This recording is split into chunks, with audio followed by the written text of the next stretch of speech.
Bob, I did an unprecedented thing today, or was it yesterday? Anyway, I sent you my script for my show, and normally it's about a week before you manage to hear it, because I put the show up on archive.org, and then you listen to it, and then you respond. But I found something that I wanted to communicate with you very directly, so I thought I'd send you a script, and you've had a look at it, and I'm interested in your responses. Yes, I read the script, and it's the kind of thing that has to be read, and what I learned from it, and I also looked at the artwork, which is an ongoing thing you're making, right?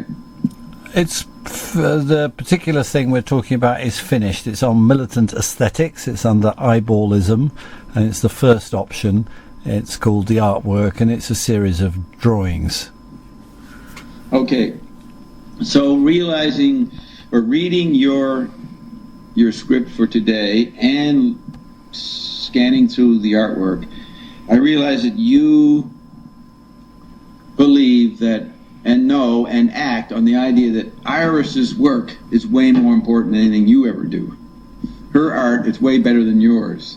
And so I will now, after 22 episodes, address my criticisms to Iris. She's the one challenging me. All right? To the degree there's a challenge here between you and me, it is more Iris that I must contend with. And that's right. Iris, that's absolutely right, because I've seen that the whole of modern art has been about recognizing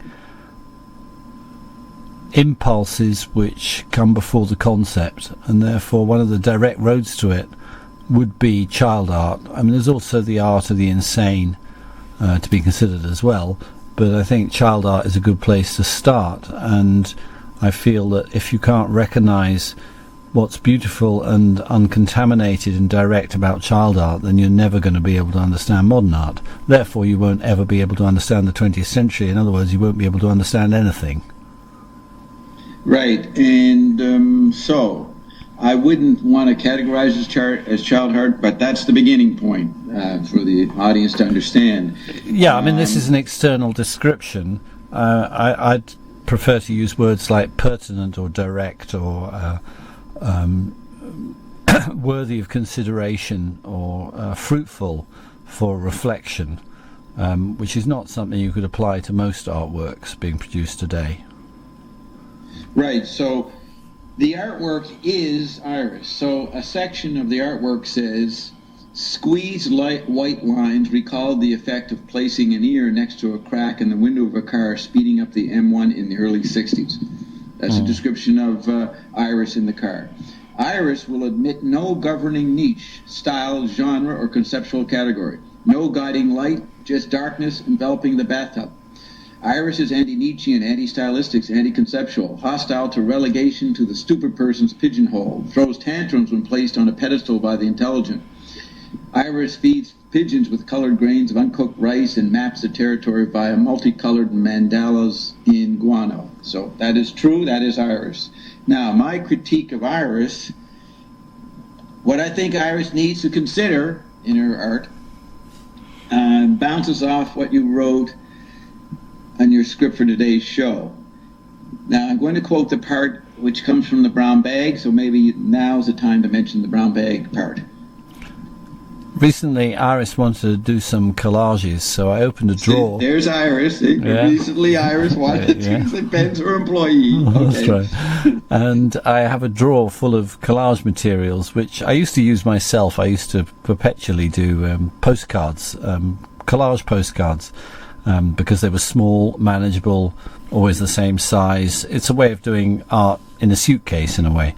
And yep. Sure enough, I used to file away all the postcards that I made into a suitcase. So I still have a drawer full of scraps of pieces of paper that have interested me, that have been lying around, and different materials. So I pulled that all out and let her do what she wanted with them. And one of the things I pulled out and caught my eye was a brown paper bag, and it had my own writing scrawled all over it. And I discovered it was notes on Finnegans Wake in response to things that you had said when you visited here. So I'd written down these responses, and it's a kind of manifesto of enthusiasm for Finnegans Wake and a kind of breakthrough of my own understanding of what Finnegans Wake is. So I decided to do a radio program on it. Right. So what you say, what you wrote maybe a year ago, right? Maybe a year ago. You say the wake is eclectic, Eclectric. And then you say a pun made at the start of the chapter just read from page 309 last. Adding to the virtues of eclecticism and eccentricity the power of electricity. The network power distribution, which, were it not a tool of capitalist profit-making, could be used to free us from all feudal and local prerogatives when it comes to power. Then you say, hence, of course, the power of Bob Dobbs' McLuhanite observation that the wake is all about radio, TV, and finally the internet. But it's also about spoken sound. This is an Irish view. Irish says, but it's also about spoken sound versus script mastery. A subversive anti-authoritarian theme as old as written poetry itself. And also democratic multiplicity versus top-down discourse. Capitalized or commercial radio, TV, and websites, which something that capitalized radio, TV, and websites cannot deliver. In its anarchist confusion, postmodern politicos, from Bill Gates through to Hart and Negri, believe the internet is itself a Finnegans Wake, but it's not. It merely lays the foundations for that revolutionary possibility. Okay, so that's a very good statement by Iris. Now, I'm glad you point out electricity, because what I would suggest, Iris, and to the degree you can understand it, Ben, is there is a groping for order in the wake and in radical modernist art. But it's a very subtle order, or it's an indifferent order, or a demonstration of how order cannot be arrived at. And that's ordering, if you understand that. See, so all these possibilities of what I mean by moving towards order. But here's the order that you can discover in the wake.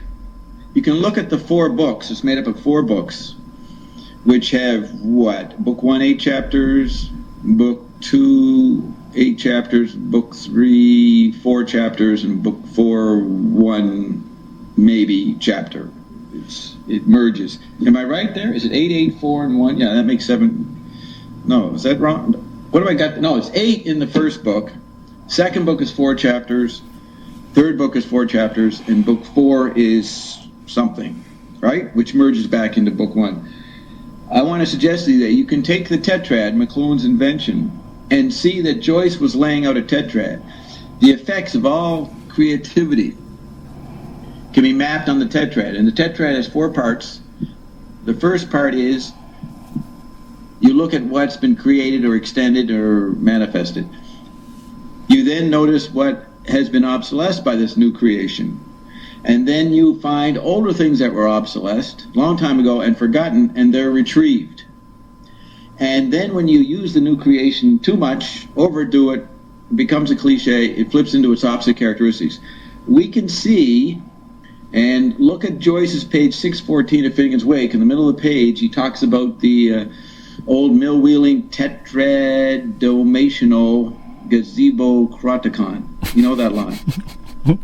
It's good. Yeah. Sorry, I was finding it funny, particularly because gazebo seems like such a modern word to describe those tents that people put out when they want to. I don't know if you have them in Hawaii. You probably don't need them, but in England, because of the amount of rain that we have, gazebos are these kind of tents without sides that people put up when they want to do something outside in the summer, but they're frightened of the rain. So it's kind of will shield you from the rain, and it's called a gazebo. And it's interesting that. There it is, and it's because it's square, isn't it? And it's got 4 sides, but it doesn't actually have sides, so it's a 4-sided thing without sides, which is a perfect image of Finnegans Wake. Yeah. I mean, this is a key phrase about Joyce and what he's saying about the wake.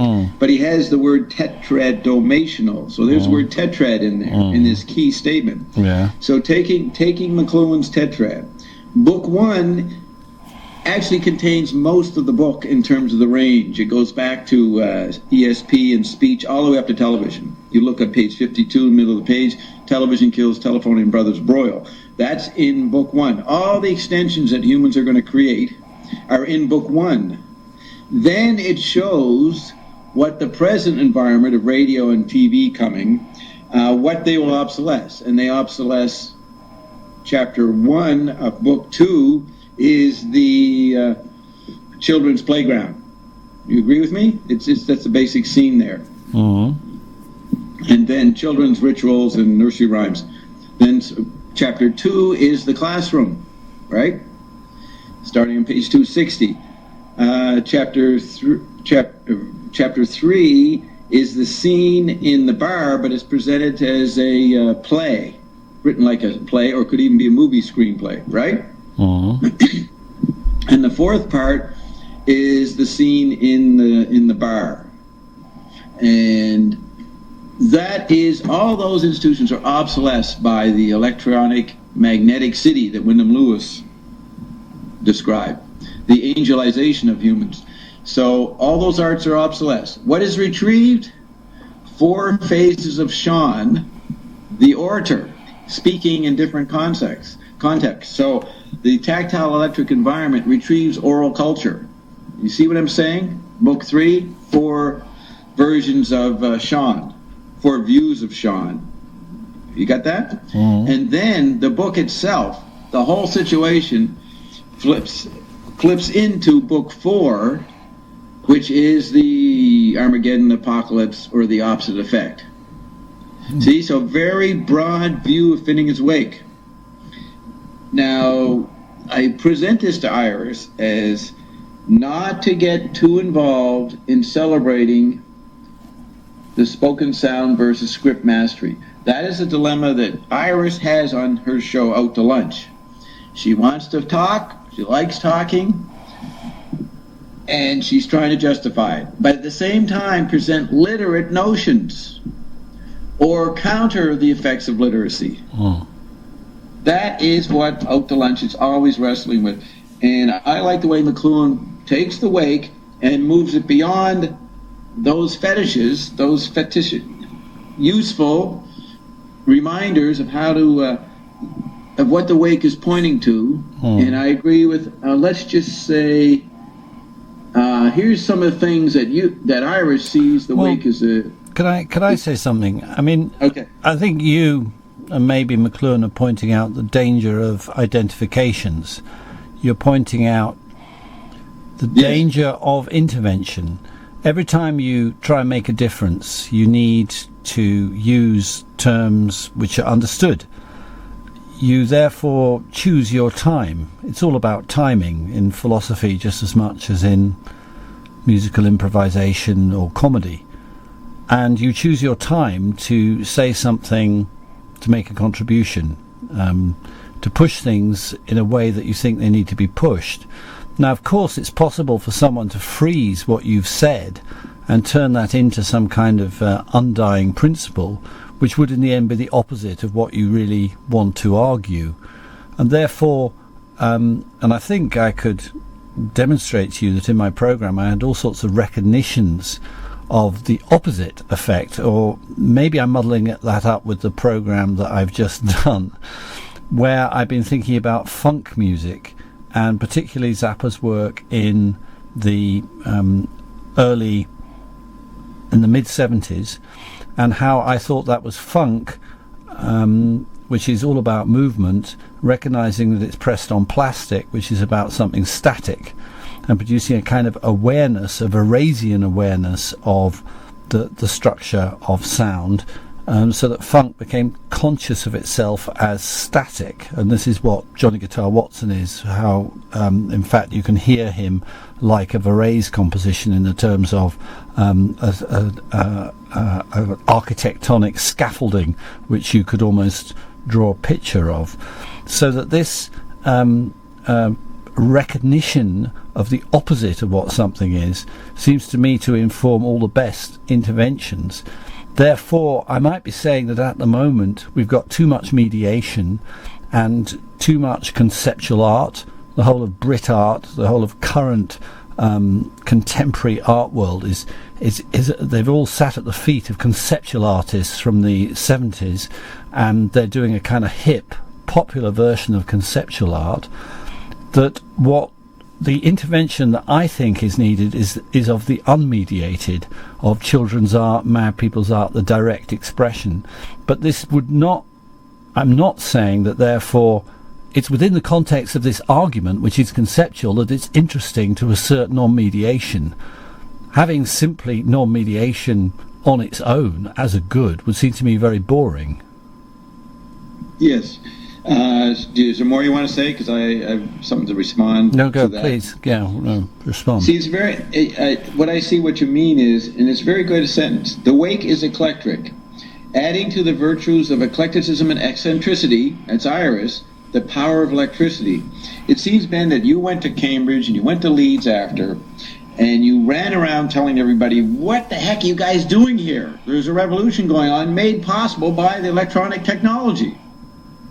And it didn't mean just celebrating the technology. Certainly, McLuhan doesn't celebrate the technology, but the power of electricity, and you've got that italicized. The network power distribution, which were not a tool of capitalist profit-making, could be used to free us from all feudal and local prerogatives when it comes to power. That's exactly McLuhan's point. It might have been Joyce's well, more point, important for me than McLuhan. I mean, that's Lenin. I mean, Lenin saw electricity as the crucial thing that could transform the society that he was revolutionising in a social manner. Was that electricity was going to be the requirement? Okay, that's a good point. Yeah. That's Lenin, not McLuhan. What's interesting, at the time of Lenin, Pound, Eliot, Lewis, Joyce, and whoever else you want to mention that you respect, they all were inspired by electricity. And it was McLuhan who had the later advantage of time to perspective to point that out. And that is the point about electricity. What is it doing to us? Finnegans Wake is about electricity, not just radio. And that is something that challenges, electricity challenges the verbal medium. It challenges the written medium and all the previous media, as I laid out from Book 2 of Finnegans Wake, The Obsolesced. And your very values that you wake up are what electricity does.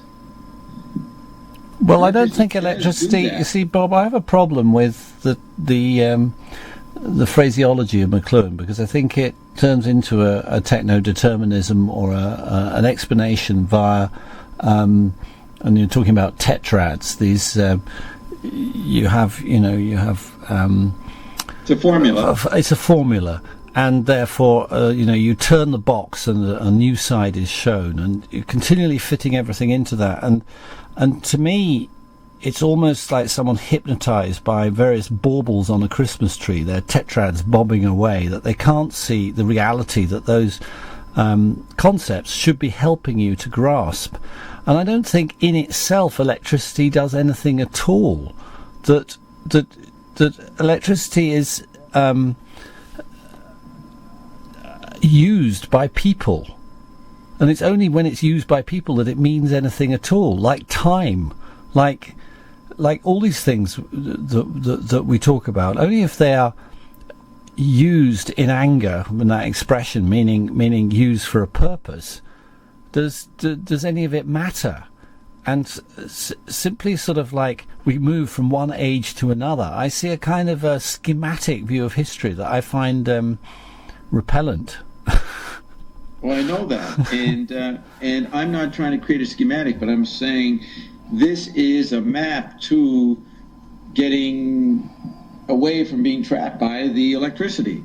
Well, absolutely. You see, and that interests me about your particular polemic. I don't know whether it's because I go on about Finnegans Wake a lot that you respond and therefore are going on about Finnegans Wake. I don't know in the rest of your arguments and discussions with people whether how much Finnegans Wake comes up. And this is the question I wanted to ask you, which is that to raise up Finnegans Wake when you're discussing TV and radio and the internet, for most media commentators and discussions, it would be completely grotesque.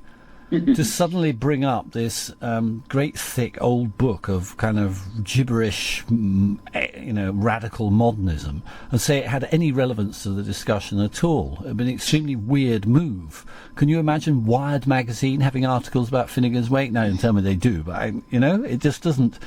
Because no, you know who did it? The Australian response to Wired, the magazine 21C. Did you ever see that? Right. With yeah. Daryl Tofts. Yeah. They celebrated Don Thiel's work in Finnegans Wake. But I'm interested in why it would feel grotesque, and it's because Finnegans Wake produces a kind of it slows everything down.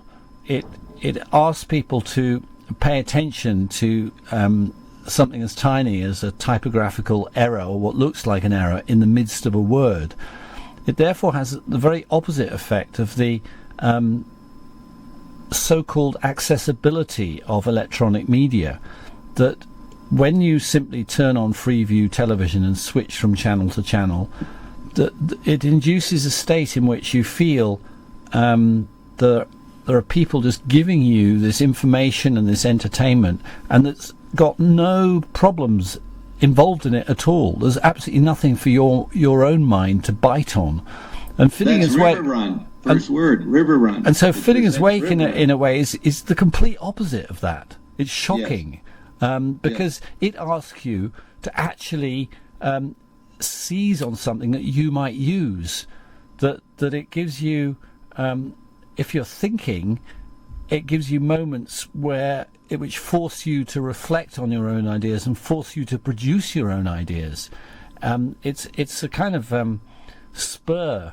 It's a shock. It's a bucket of cold water thrown on you. It does something so different from modern media in the normal way it's perceived, that to introduce it seems to me to be revolutionary. I mean, it is something quite amazing. If you're on a talk show talking about computers and you produce the relevance of Finnegans Wake or recite some of it, and it's that shock that I'm interested in, and I think it could equally well be supplied by a 4-year-old being taken seriously in a discussion at a high level in various circumstances. And these things all require placement, and I'm not saying therefore that a radio channel devoted to children would in itself be critical or revolutionary. Indeed, somebody said to me, I think I heard Iris on Resonance. And I said, well, what did you hear? And they said, it was a whole hour of children talking. I said, no, it won't be me.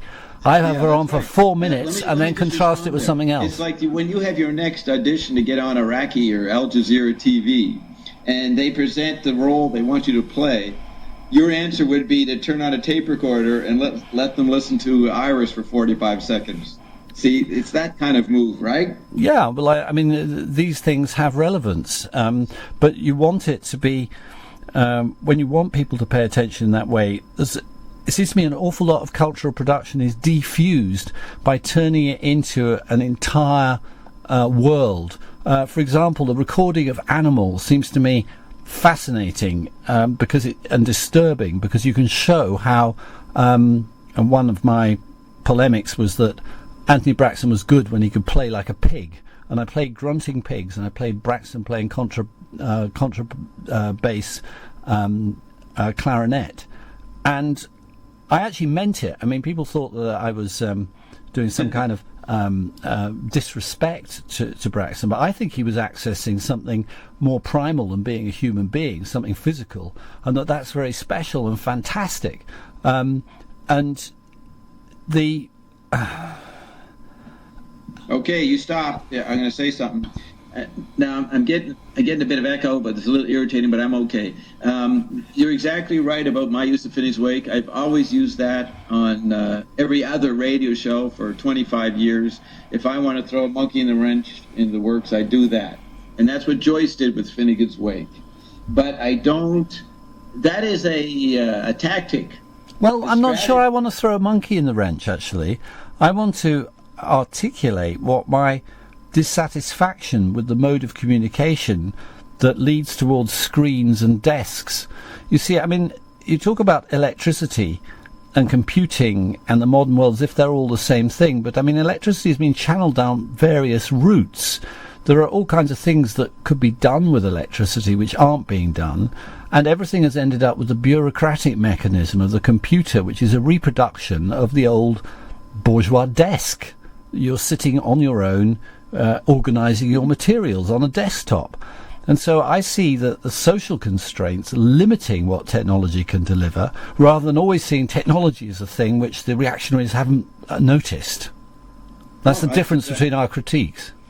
Well, that's exactly my critique. See, this is what's odd, is that McLuhan was saying, look, you guys are going to go nuts because of this electricity. You can't handle it. You better turn it off for 6 months and get your bureaucracies in order, because we're going to get more and more bureaucracy as you freeze like a reaction formation to the electric effect. The river run. Remember, the first word of Finnegans Wake is river run. That's the flow that the wake wants to interrupt.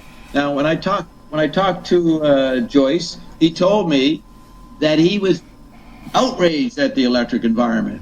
He thought the only real art was writing and reading, and that's what he was trying to create, a book that could be read through the electric holocaust.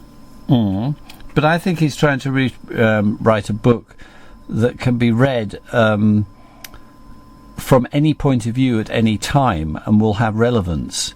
He was trying to produce a book with staying power. Yeah, he was trying to produce a book that could become an object for the collision of languages, which he saw happening in capital centres that he was in and could see was going to increase as society evolved, that this clash of languages and clash of people, not necessarily a clash but a living together and a communication between peoples, was going to escalate.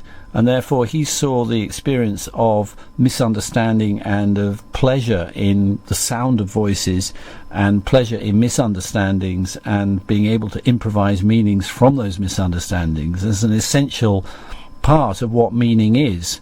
And this put him right out of the circle of the names that you mentioned as all sort of going along with Joyce, Ezra Pound and T.S. Eliot and Wyndham Lewis, excuse me, who all wanted to insist on meaning as controlled from above. I mean, that political difference, I think, is really important in Joyce, and lumping him together with all the rest of them as some kind of modernist movement seems to me what the conventional history has done, but which does Joyce a big disservice. Yeah, that's why my chart is based on Finnegans Wake, and the Dobbs quadrant is symbolized by Joyce.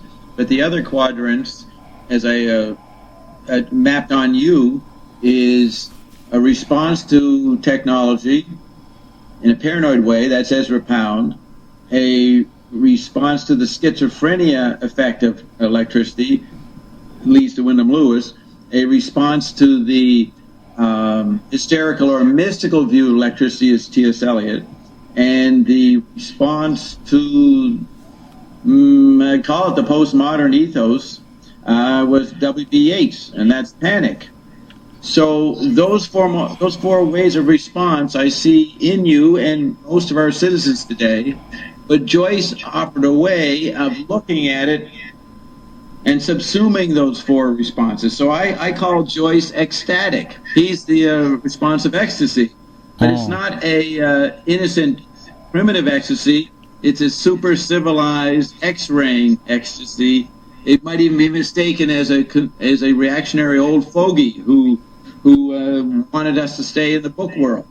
Yeah. He didn't, and that includes all you celebrate ecstasy and all the values you celebrate. It's interesting. I have in the Dobbs quadrant, I quote the zine "Ben is Dead," and I did that in '95. I don't know if I was thinking about you, but I was aware of your book, but on Zappa. But the values you express that you're for, I would include in under the sign of ecstasy. And I have Joyce doing that. But the problem is that we're in an environment now where everybody's in ecstasy with their chip bodies and their TV bodies. And only Finnegans Wake offers a check to that. Okay, Bob. I'm getting a very bad echo on your voice now, so I think we need to stop this and start it again. Not for listeners, but for us. Hang on. Okay, so we had a little interruption there. Now, what I find interesting about your writing is that the supposed values you wake up that you think you're supporting all can be included in Finnegans Wake and are best represented by Finnegans Wake. But we know that just relying on a book for this new world we're in is silly. And that's why I bring up the Wake in talk show formats and conversation. But the Wake is not my Bible. My Bible is the present and what's happening and how to respond to it, knowing that the loose response, the one that isn't subject to concepts or to categories or to favoring one medium over another, is the, quote, correct response. And it is actually how everybody's supposed to live anyways. See, it's very interesting. Could be a meaning of Finnegans Wake. We have awakened, but people don't know how to express it to themselves or how to mediate it. We actually live unmediated.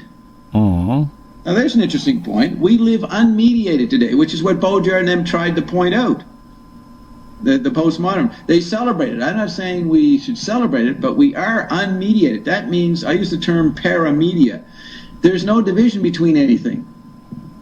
And the only thing that everybody agrees that kind of isolates everybody is make some money. That's the only thing that props up the individual separateness. It actually, making money is revolutionary as a psychological response to the unmediated. That's the contradictions. I'm not for that. I'm saying that's what's happening. I suppose I'm in favour of an embracing of the unmediated, that money separates us, but that we could supersede money and therefore really enjoy the unmediation that we're having to fend off all the time. I mean, the only people that I know who live in unmediated ways, and I think are the true artists, are, well, in fact, I only know one. That's Gamma. I know someone who lives in a way which allows every chance symbol to mean whatever can be, whatever falls off it, that he's unrepressed in the sense that he allows his unconscious to speak. And I was very impressed when he was reading my attempts to write beyond Finnegans Wake into assaults on conceptual reason in the English language. He's reading one out and the phone rings, he answers it and goes straight on reading my text, which showed a relationship to authority and money and friends which is unbelievably secure, in the sense that everybody has to put up with his nonsense in the particular business that he pursues.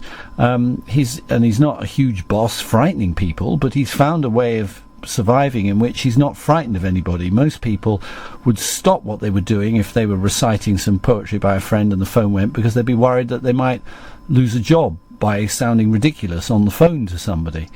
And that seems to me the position we should all reach, where we don't have a separation and a system of pretenses in order to behave certain ways because we're worried about our jobs and our behaviour in the social realm.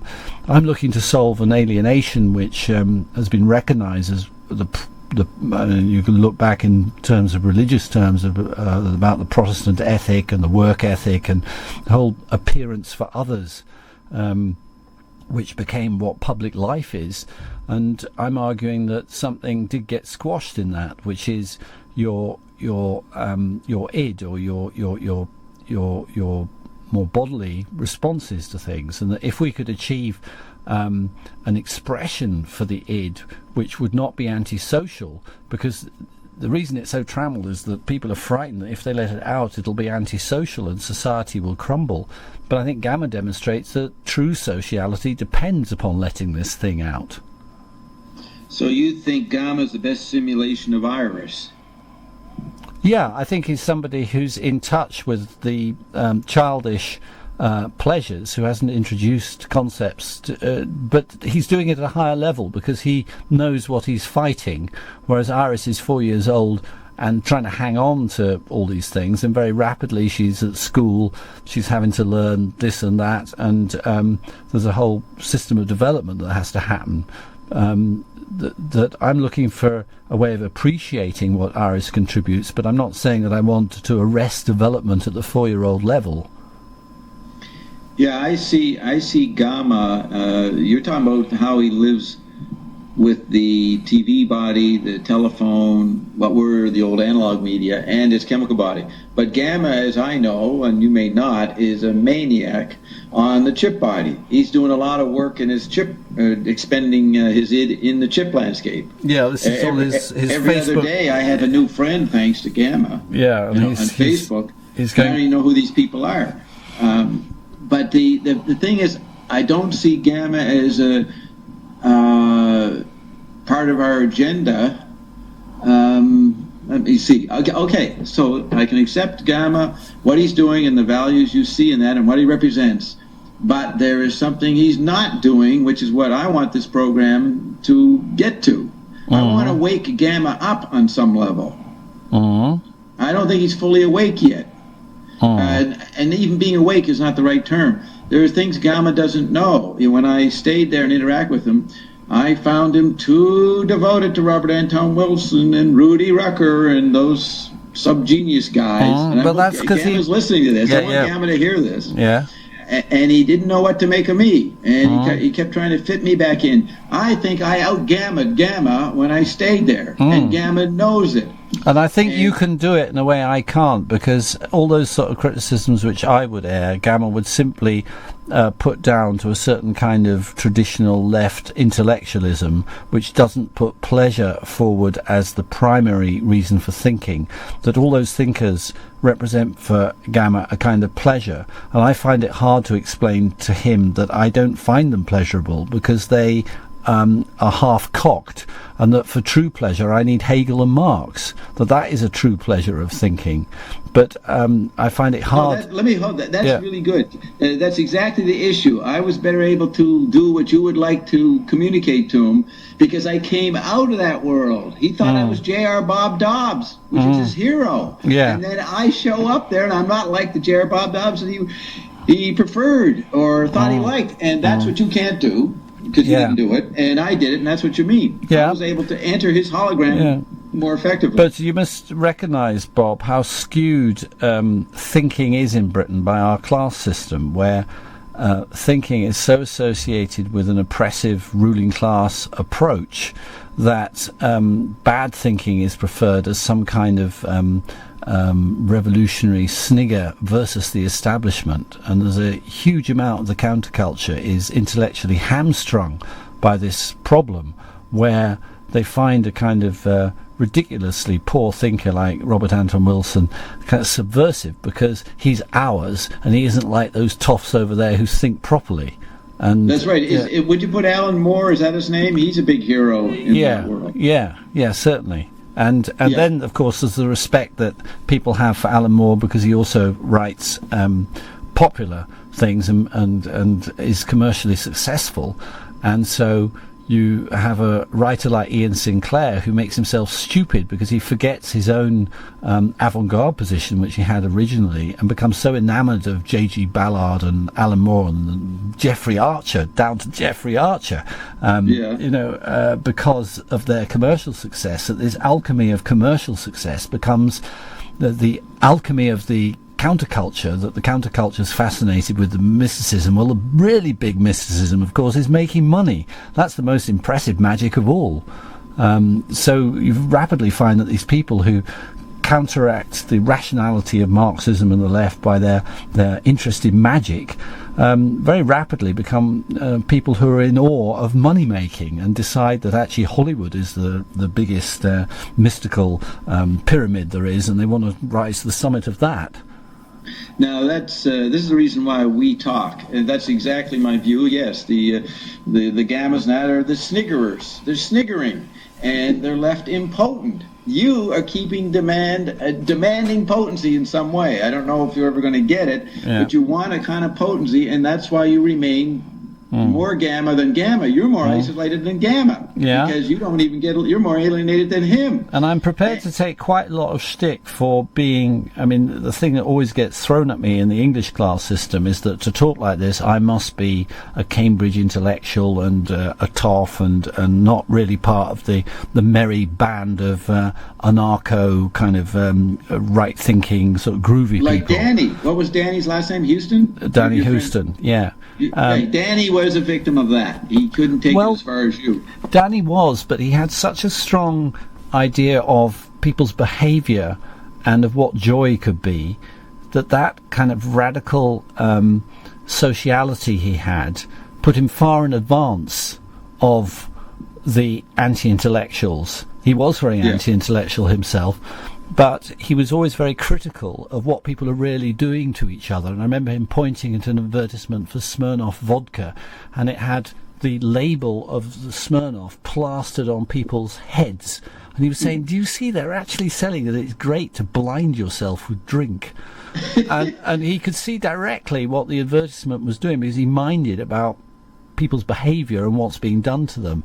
And that kind of care can actually leap you ahead of all these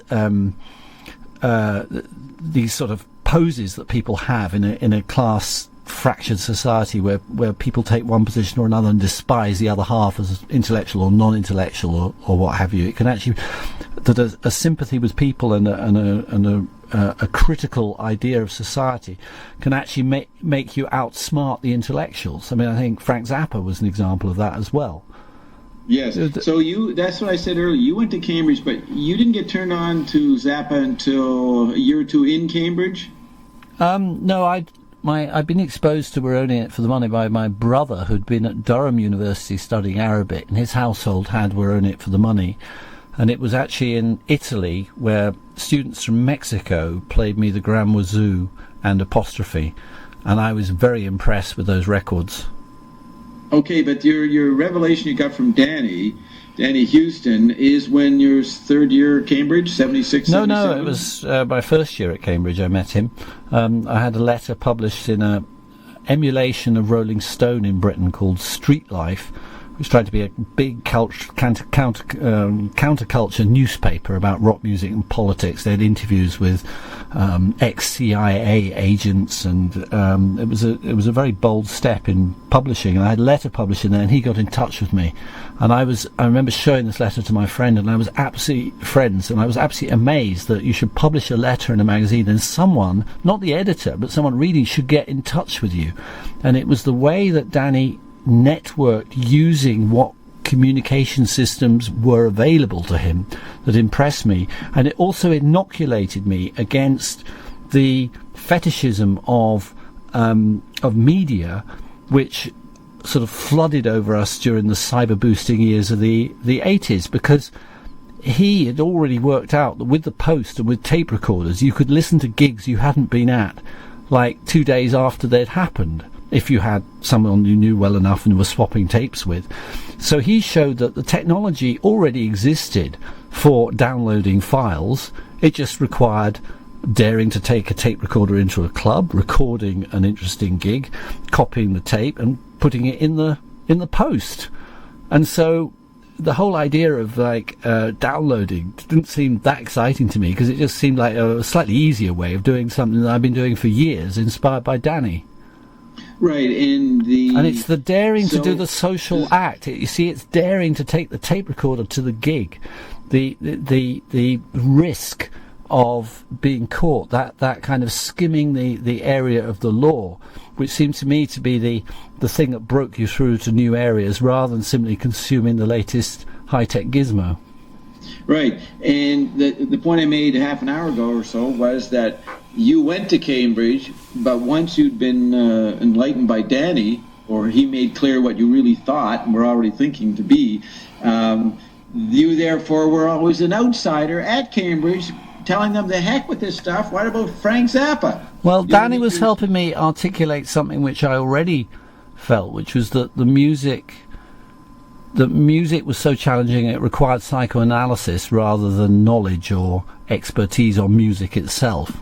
That what was interesting about music was playing things and then trying to articulate how it made you feel And that was what you did when you sat around having a drink and listening to records in your room, and finding that people around me were incredibly insensitive to how music sounded. They didn't seem to want to articulate.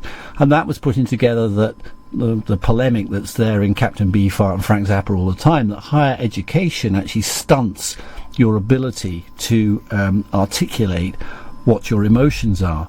So all this could really exist independent of all the structures of talking about, is it records or books, or, you know, the McLuhanite kind of framework, and could be fitted into a left Freudian framework of talking about what inhibits and how education, because of its Christian provenance, is actually aimed at repressing the sexual instincts. And so it could be something to do with instincts and education that really interests me, that I think is the hinge point. Though obviously recognising that because lower class people have managed to express themselves via recording in a way that they couldn't do in terms of text, because their particular accents could actually be documented in a way that's difficult when you're writing things down, although Rabbie Burns had a really good go at one point. You know, that there is a technological aspect to it, but it's to do with the psyche and sexuality that I think, you know, one should put at the beginning of understanding what this battle is about. Yeah, I suggest that's the values of McLuhan, but he said, don't forget how you can get fooled by whatever little revolution you get going. That's the Tetrad. Push it, you extend something, create something, it will flip into its opposite effects. Well, absolutely. I mean, you start with the sexual revolution and you end up with Hugh Hefner and Playboy. I mean, yeah, you know, yeah. I mean, yeah. And so McLuhan wrote, he outraged his colleagues at the University of Toronto and actually wrote for Playboy. But what he wrote, one of his best articles, was done in the style of Finnegans Wake almost, one step below, in the middle of, he intervention, you know, to intervene into Playboy and criticize, he was to explain why sex was dead. And he'd give technical reasons, so he put on the science of his day. But it was all for the agenda of id release. Yeah, but I mean, I'm an Enlightenment thinker, so I think id can be released because the ego finds restructures itself, not because you kind of blow the head off the ego and just allow the untrammeled id to sort of crawl all over the place. You see, there you are, the contrarian. Whatever I say, if I start sounding what you're saying, you will qualify yourself in relationship to that. This is how we think. The thing that's interesting with you, Bob, is that we're thinking together. I mean, normally, when one's writing well, that's how one writes. One says things and then looks at what it's left out or what's wrong with it, and then you go further, and that's your next sentence. That's what proper writing is. But we seem to have found a way in which we can voice each other's, write the second sentence for each other. Yeah, we take turns being the other guy and finishing the prose. Yeah. And when our conversations don't go well, and if sometimes, you know, I think we have highs and lows, when they're low, I feel I've been cast as this particular person by you, and I haven't managed to slip round and show that actually you're me. And if I don't manage to achieve that, I don't leave these conversations with a smile. That's right. And now Gamma's going to think that I put the donkey tail on him. You know, that's the effect of speech, and you got to be aware that someone will feel that, and I'm not meaning it. So I accept your objection, and then I find out the objection is what I meant to say. Well, Gamma might be quite pleased with the donkey tail attached to his bottom at the moment, because I tend to feel such enthusiasm, and I kind of need Gamma as therapy. That he's your Danny Houston, right? He's my second Danny Houston, and he was included in a film about people in Kentish Town, the area where he lives, because he's quite a famous street drinker in that area. And there was 10 minutes of him being interviewed, and he kissed his poodle and so on, to everyone's disgust and relish.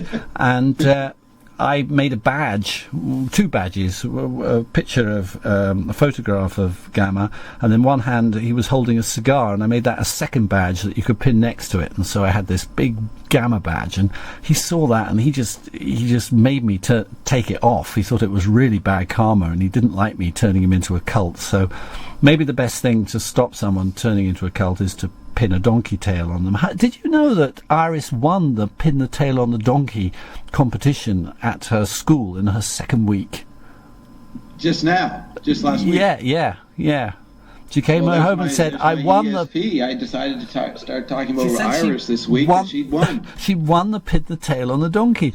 I felt a little bit disturbed because I remember when I was young and I played that game of party, I was never quite sure who was the idiot. If you're pinning a tail on a donkey, if you win, are you in fact the donkey? And feeling slightly ill at ease about it, but I was pleased she won it because she isn't the best at drawing, or there are all sorts of things which she's not particularly fast at, but with spatial awareness and where things are, I do find her very good. We often come out of a shop and I start walking in the wrong direction and she goes, "No daddy, it's this way." So getting the tail on the donkey seemed quite appropriate. I can see her doing that. But talking about Gamma is so representative of what we're talking about here, been doing for 23 weeks, is we're talking about someone in London, and we're saying he represents the energies we get from Lewis, Joyce, Zappa, McLuhan, or whatever, right? Or Marx or Lenin. I think we're all battlefields for this. For the conflict and the coming together of these ideas, that to think is to open your head to all these struggles happening inside you, that the idea that we get committed to one person and then we go out and battle other people is kind of anti-thinking. Thinking's not like that. Thinking is a plain, it's something we're all sharing and that we're all doing. We're all having this battle in our heads, and the particular case of Gamma, I think, comes out of the counterculture, and he has its possibilities and also its defects. But his enthusiasm for my writing is leading him in a different direction. Although I often get frustrated that I can't push it, in ways that say you were able to. You mean in relation to Gamma? Yeah. Okay. Yeah. I was just looking at the brown paper bag screed, and here's how it ends. Gamma is certainly a critic of received pronunciation English, but Gamma's physical denseness, a book, a person you have to mouth and dance and live to understand, is a polemic. Gamma is a polemic versus the perceived accessibility of the new media and the way advertising, news, and opinion squash the individual experience of the viewer in favor of the standardized generality of the product. Yeah. Because Gamma takes it all. And let me say this. Yeah. Gamma's come all ye is pitted against the come all ye of spectacular address. It is not its herald or John the Baptist. I agree with that. Yeah. He's not announcing that we should all consume, but he's showing how to deal with items of consumption, which is that you take them into your own and you cut them in half and stick them together and rearrange them and do what you will with them and allow them to become part of your articulation in the way that we should use language. It's not a matter of repeating mantras from elsewhere, it's of actually using languages to take it, break it into bits and build it out yourself. And I think that's what Gamma does with the counterculture he's been given. That's right. When Gamma hears this, I haven't had an email from him lately, but I will get an email with some incomprehensible bunch of syllables. Will be his response to the show. Yeah, and normally pondering those gives me more food for thought than some smart ass who can include what we're saying in a few drab communal garden concepts. Right, but I still say that response I'll get from Gamma is inadequate to the dimensions we're living in. I still say that nobody's getting me yet. Remember James Joyce at the end of Finnegans Wake? Does nobody understand me? Will anybody understand me? You remember that in the last couple pages? But maybe being understood is a kind of death. That not being understood is the energy of dialogue and life. The understood. If you had said something else, I would have said that to you. See, we're Tweedledee, Tweedledum here. Yeah. But we're trying to figure out what do they want from us? How can we help? Well, we're here to help. What do you want us to do? Yeah, that's an interesting question. And and the reason I'm speaking like that is we're coming to the end of this edition of the Bob and Ben Show. Thanks for talking to me, Bob. Call Iris and Bob now. Okay. The Iris and Bob Show. That's it for this week. Please tune in again next week.